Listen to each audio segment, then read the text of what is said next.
Okay, now we're going to talk about another kind of X factor, greenside rough. Now when your ball settles into this stuff, you may get any kind of lie. I'll never forget the first article I did for Golf Magazine. It was with Tom Weisskopf, and we did a big piece on the rough. And he gave me great stuff on everything until we got to the greenside part. And then he just looked up in the air, rolled his eyes, and said, out of that stuff, a monkey's as good as a man. Well, Dave Pelz is so good at the short game, he could probably teach a monkey how to get up and down. So let's see what he has to say about getting out of this stuff. Hi.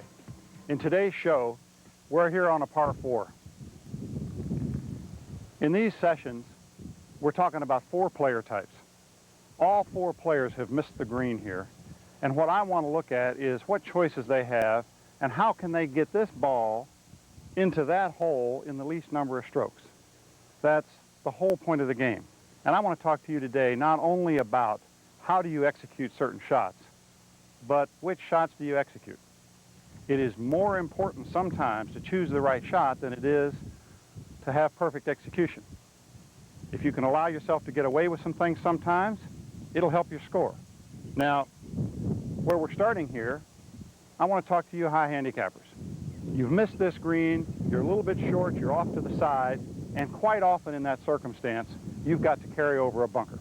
I mean, look at this shot.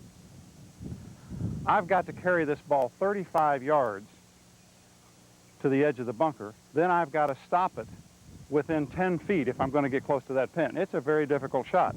That's what we call a sucker pin, and I don't want to talk to you high handicappers about how to hit that shot. I would rather talk to you about an approach. I want you to avoid that shot. Let me show you what I mean. All right, you high handicappers, look where you've put us. You didn't hit really bad shots, but you're short and you're off to the side a little bit. We're just in the rough. Now, that's the good news. The bad news is, look at the shot you've left us. Come here a minute. Come here, come here. I want you to look closely at this bunker that you've got us behind. We've got a 35-yard carry over sand just to get it on a little portion of the green. They've got what I call a sucker pin position here. If we don't stop that ball within 10 or 15 feet once we get it on that green, we're going to be over into the rough behind it. And I know you don't know, but behind this green, it goes down and there's a little creek. This is bad news. This is a tough shot. I want to show you what I don't want you to do here. I don't want you to take your wedge, your lofted wedge, and hit this ball on this shot. I don't even want to get into teaching you how not to hit it, because there are too many things that can go wrong here. You can leave it in the bunker short, you can leave it in the bunker right up under the lip, you can make a triple bogey from there. You can knock this ball over the green into the creek. This is a tough golf shot. Now I know you want to try it, so I'm going to try it for you. I'm going to put it just in the far lip of that bunker. I want you to watch this almost good shot. This is what I call the almosties. Now what are you going to make from there? Who knows?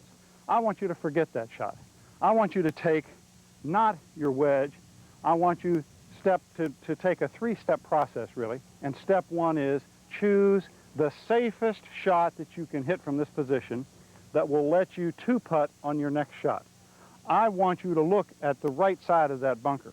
Look what's there, a beautiful open green. There's no problem out there. If I roll any kind of a shot up here, I cannot possibly get it into trouble, and I can still 2-putt.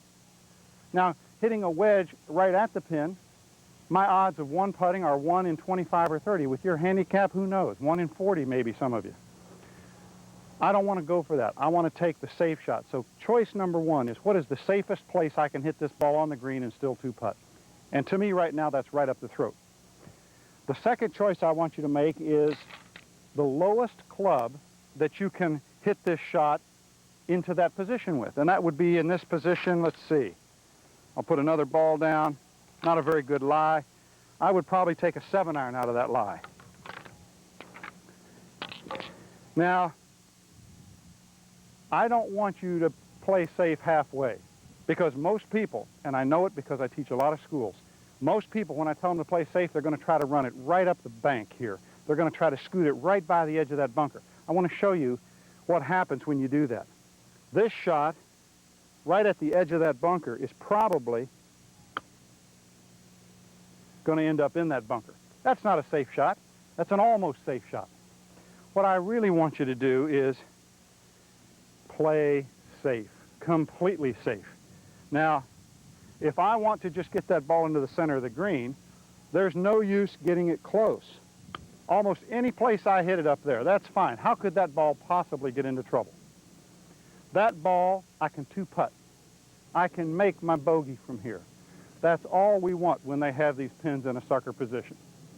The only thing critical about my golf swing here, just make good contact. I don't even want to teach you how to do this. Put the ball back a little bit in your stance. Just hit a little bump and run up here into the fat part of that green. Now this is tough for you. You may think it sounds simple. Golfers don't like to play safe. I want you to commit to me for 5 rounds to try this strategy. This is not hitting better golf shots, it's choosing better golf shots. I want you to try for 5 rounds and see if you don't shoot lower scores.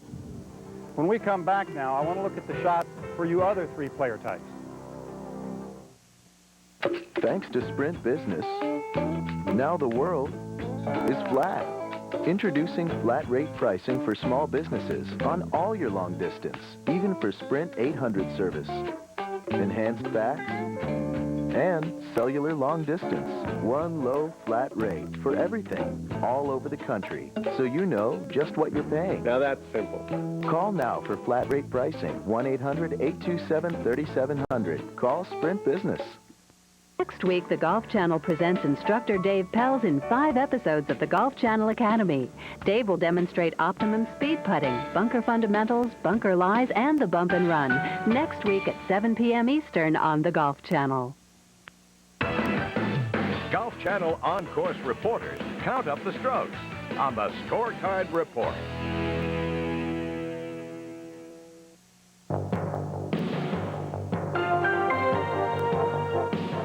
Fishing. I've been doing a lot of fishing, and that's been something now where I carry my rod with me, and so after rounds I'll go fish the lakes of that golf course, or we'll go somewhere. We've got a great place in New York that we go in Corning. It's this rock quarry, and every day we're on this rock quarry fishing. Coming up next.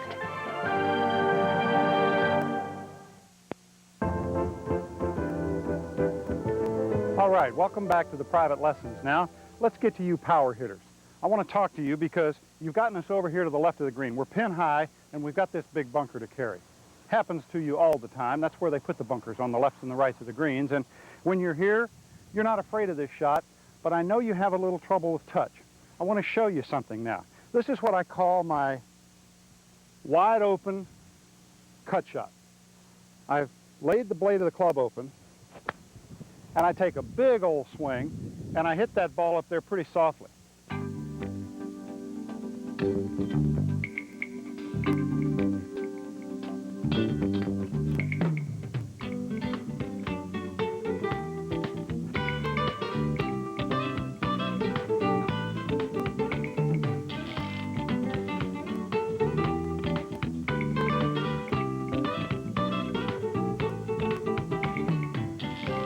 Really a very safe swing.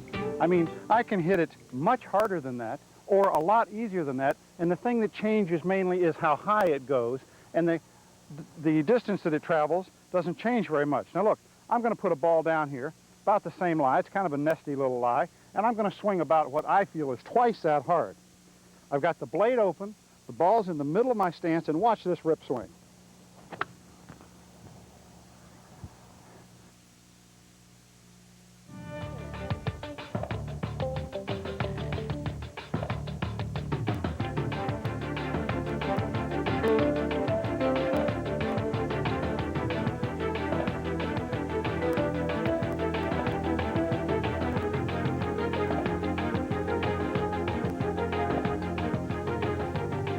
Okay, with all that effort, it only went about 12 feet further. It went a lot higher, but only about 12 feet further. You know, if you keep this blade open, put the ball in the middle of your stance so you're not worried about hitting it fat or thin, and aim a little left, this is a very safe shot. It's got a lot of margin for error. I think it'll get you close to the pin a lot if you practice it just a little. All right, you straight hitters, you got us right here in front of the green. We're a little bit short, but there is absolutely no problem. This is an easy shot, right? For some people it is, really. It's really not a difficult shot. But for those of you who worry about tight lies, that ball is sitting down, the lie is tight. I want to talk to you about a shot that can really relieve the anxiety here. It's called the Texas Turndown. This is a shot, it's very similar to a bump and run shot, except you turn your forearms through impact. You actually turn the face of the club down after impact. As I would do this in slow motion, you're rolling the face, you're closing the blade past the ball. The best person in the world that I've ever seen do this is Chichi Rodriguez. Just go out to the senior tour and watch him hit his bump and runs, or what we call the Texas Turndown, because Cheech is the only guy that can get the face absolutely straight down right after impact. He's got the best hands I've ever seen. I'm not that good at it, but listen, it's a safe shot. I can do it. I can just take this club from a very tight lie. I've got a 6-iron here. I've chosen any one right in the middle.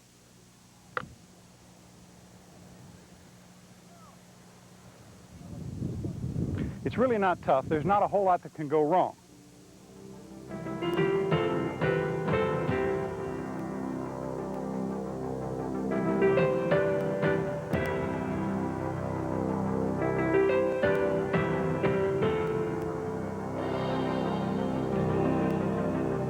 I want you to try it. I want you to practice it a little bit just to get touch, and you'll find it's the safest thing you can do. All right, you low handicappers. Now you've got us here. We're just 3 feet off the green. It's really not a difficult shot. We've got 35 feet to the pin. We've got a little bit of grass behind the ball. It's a very normal shot. You miss 6 to 10 greens around. If you're a low handicapper, you're just a little bit worse than the tour players. Even the tour players miss 4, 5, and 6 greens every round their entire career. Nobody hits all the greens. The key here is you've got to hit this shot close enough to convert. You've got to make the next putt. If you don't get it close enough to make the next putt, I don't care what you do with it. You could scull it, you could just move it right over there. That doesn't matter. We've got to get this thing close to the hole. Now, the key is get the ball out of this grass cleanly. The key is contact here, because there's a little bit of grass behind this ball. If I take a wedge, I can have a very clean contact if I do 2 things. I move forward. I actually put the ball behind my feet, and I actually go down on the shaft and get a very short shaft. If I do that and I crowd the ball here, I'm close to it because I have a short club. I'm ahead of it because I want a descending blow into the ball. I don't want to come through the grass. I want to come in over the top of the grass and catch the ball. Just hit it, and it will roll like an 8-iron. Now, I had a wedge loft, but I had it de-lofted like an 8-iron. But I got clean contact. The ball is going to run like a putt. You've got to read the break. This is a simple shot. You can actually make about 1 in 15 or 1 in 20 of these if your last name is Tom Kite. If you're in Bermuda rough, it's a little bit more important to get forward and to have a vertical descent angle. It's the toughest shot in golf, and we call it the cock and pop, because to get out of Bermuda rough, we need a little more power. I do exactly the same shot, except I then cock my wrist when I bring it up. I just... Now I've got bent grass here. We hit a nice shot. Try both of them. Go to your course and try it out of whatever grass you have. You got to get this shot up and down. Well, there you have our 4 shots today. You've seen them all, and you can make your own choices. If you'd rather hit the great shots and suffer the consequences, that's up to you. That's fine with me. But look, if you want to lower your score, keep track of those 5 rounds and prove it to yourself. You know, it is great fun to shoot lower scores, and when you play safe, you'll be surprised how well you'll score. Hey, maybe